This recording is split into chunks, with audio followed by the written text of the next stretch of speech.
can I come in? Yes, Lori, come in, have a seat. Hi, how are you doing? Good, how are you? I'm pretty well. How are you? I'm good, thank you. So I want to start off by asking you, how did you feel about last week's therapy session? Well, I was afraid to reveal all I did, but I felt unburned afterwards. Okay. I mean, I can understand that you revealed a lot of your innermost feelings related to your low self-esteem. Yeah, it was a cathartic experience, and the best part was that I didn't feel judged by you. Well, I'm glad you felt safe and secure enough to share with me. Was there anything that bothered you about last week? Was there anything that bothered you about last week's session? Well, I was a little uncomfortable at, revealing stuff at such a deep level, but I think that being open will help my problems. I agree. I think that when you're open and accepting of, these emotions, it'll help you work through them. I think you're doing a good job so far in your therapy progress. But what I wanted to do at the beginning of this week's session was to set up an agenda with you. And what I mean by that is we're gonna talk about we're gonna talk about your problems, a few of your problems, but then I want you to narrow in on one or two particular problems that you really want to work on. Well, I especially like to work on my perfectionism because I feel it hinders me in many areas of my life. Mm-hmm. I always feel like I have to be the perfect mom and wife. I have a lot of insecurities. What does it mean for you to be what is your definition of perfection? Well, I feel like I have to live an exemplary life to raise my kids in a moral way, and that I want them to get better jobs than mine so that they have it easier than I have as a secretary. I don't want them to steal stuff, and I don't want them to be too materialistic. I want them to learn the importance of family. Well, it sounds like those are reasonable goals and expectations. I think you're a good mom, that is, struggling with an addiction, but you can't let this addiction define you. And because constantly, seeking perfection and dwelling on, how perfect things are can lead to undue stress and mental discord and can get in the way of achieving your goals and just daily life. I agree. I think the perfectionism started because my parents always set very high standards and they accepted nothing less than perfect. What would it mean for you to be less than perfect? Well, it means I would let my family and community down, and that I'm not, being good enough a mom, a good deserving mom wouldn't do that. Okay. So it sounds like your standards for being a good mom are very high. I mean, you attend PTA, your kids get straight A's. So don't those sound like things a good mom would do? Yeah, I guess I didn't think of it that way. I guess I just always felt like I wasn't a good enough mom. What's your definition of a good enough mom? Well, Jennifer at the PTA is a good enough mom. Her kids get straight A's, they don't steal, they don't get in fight, and she just seems to have the perfect family.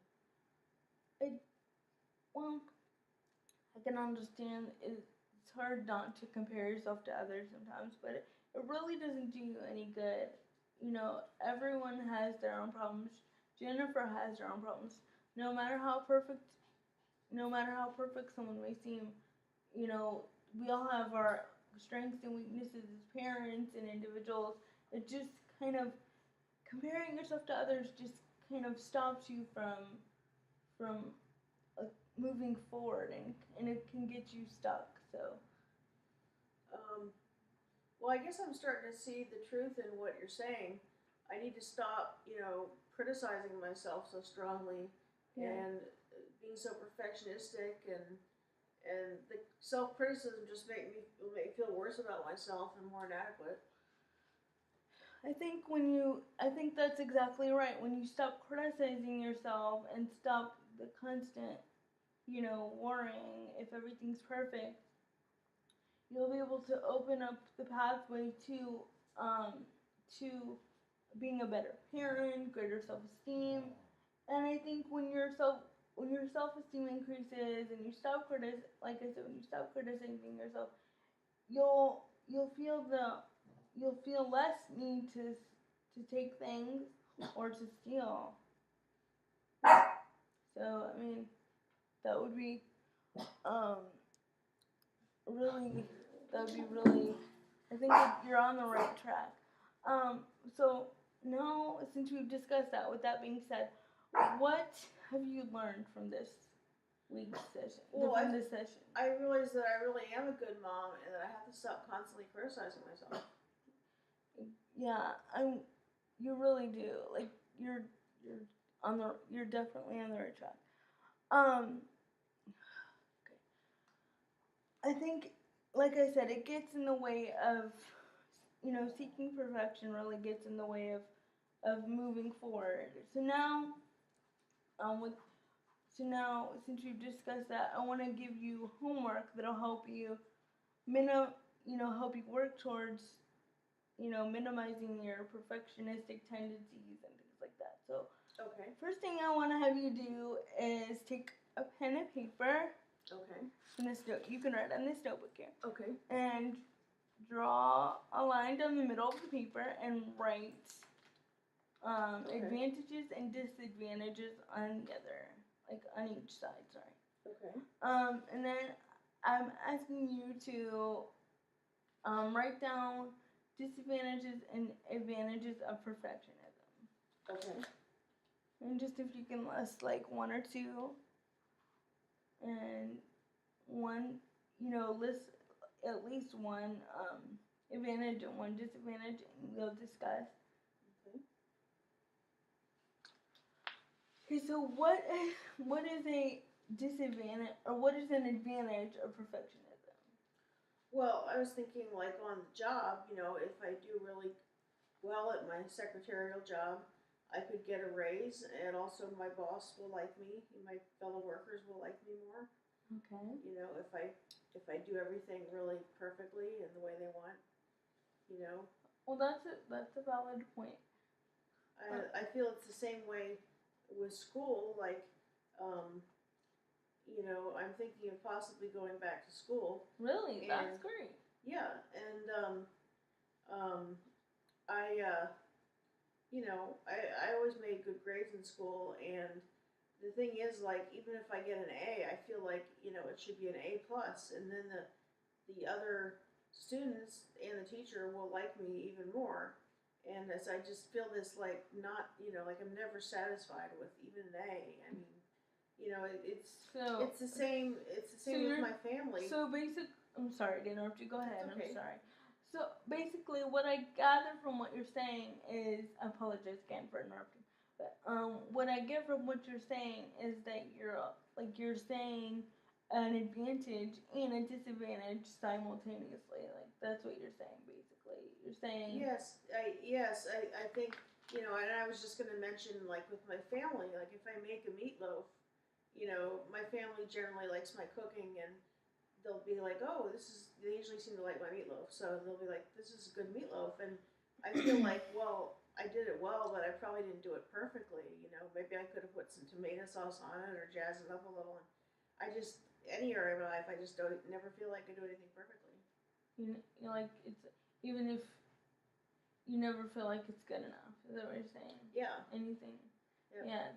I mean, that constant quest for perfection, I'm sure it can get tiring, can it not? I mean, yeah, it does. It's very tiring. I think that it kind of takes the joy out of, like, just enjoying yourself and enjoying your family if you're constantly worried about everything being just right and just so. It does. It saps the joy from my life.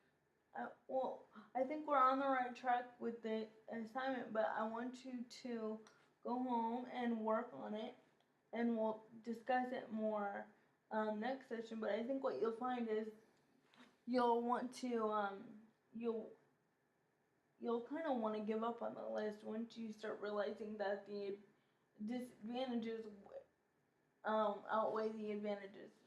Yeah, I'm already starting to see that. Okay, great. Well, like I said, I want you to continue with this assignment, and we'll discuss it next session. The other assignment I have for you is to return the pen to the counselor.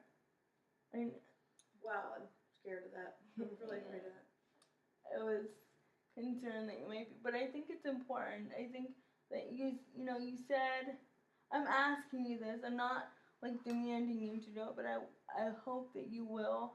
I just think it's important to be accountable for things that you take. And you said it was a very expensive looking pen, or you knew where it came from. I just think it's important that you return it. So if you could try to do that. Okay, I'm scared, but I'll do it. Okay, I'm glad to see you're like motivated to do all these assignments, and I'm really happy to see you motivated. But before our time is up, I wanted to talk to you about well, actually, was there anything that I said or did that bothered you during the session at all that you didn't agree with? Well, no, I really didn't find anything, that bothered me. I think it's the pen assignment especially is going to be hard, but I agree with it, and I mean, I'll do it, and I feel that I can really be open with you, that you're really non-judgmental therapist. I'm really happy that you feel that way.